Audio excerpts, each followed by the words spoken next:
Ladies and gentlemen, we join you today for a harrowing yet fascinating chapter in the life of Matthew Broderick. This is the tale of when he killed two women with his car. Welcome to Culture Chronicles. I am James Dripton. Our story begins not on the bright lights of Broadway, nor on the sunlit streets of Chicago, but in the damp, winding roads of Northern Ireland. It is August 5th, 1987. Matthew Broderick, a young man of just 25, full of energy, charisma, and currently at the precipice of a budding film career, was making his way through the Irish countryside with his then-girlfriend and Ferris Bueller co-star, Jennifer Grey.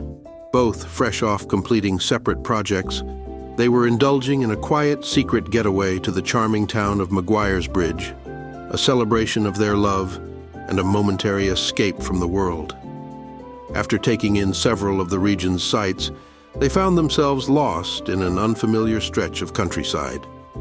Attempts to course correct only seemed to pull them deeper into the vast, winding terrain, turning what should have been at most an hour-long detour into a journey that stretched well into the late afternoon. Hours had passed, only a physical map in hand to guide them through the labyrinth of roads. The mood, no doubt, had grown tense. And to make matters worse, the weather was beginning to turn. There is truly nothing like the disorienting sensation of being lost in an unfamiliar land.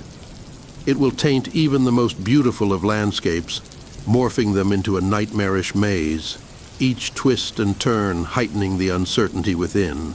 You find yourself questioning your every decision, your every step, and suddenly, you are made painfully aware of how small you really are in the vastness of our world. But these two were not alone.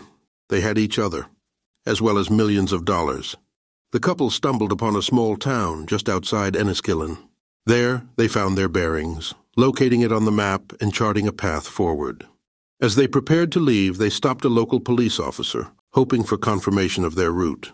The officer, well acquainted with the area, weighed the weather conditions, and with careful consideration, suggested a safer, albeit longer, route to Maguire's Bridge. He even offered to guide them personally, ensuring they would reach their destination without further trouble. Matthew considered the offer briefly. 6:30 p.m., the light is fading, the rain smacks into the windshield. Yet, despite the growing darkness, Matthew presses on, eager to reach their destination, his determination matching the intensity of the storm outside. In what can either be described as a momentary lapse in concentration or a fleeting lapse in judgment, Matthew veers unexpectedly into the opposite lane. It is here, in an instant, that he comes into direct contact with a Ford Fiesta, driven by Margaret Dougherty, who is accompanied by her mother, Helen.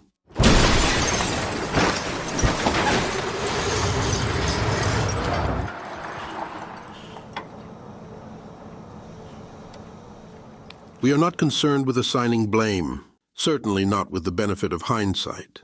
But one thing is for certain. In that instant, the vehicles collided, and it was 100%, without a doubt, Matthew Broderick's fault. Broderick's car struck the Ford Fiesta head-on, and the result was devastating. The impact was unforgiving.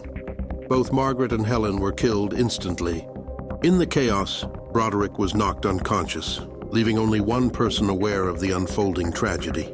Jennifer Grey, somehow miraculously unharmed, was the sole witness to the aftermath of this devastating moment. So I was the only one who everyone was looking to me for, that what happened, and I didn't have the answer. I was putting a cassette in the cassette player at the time, and I heard the scream and I looked up.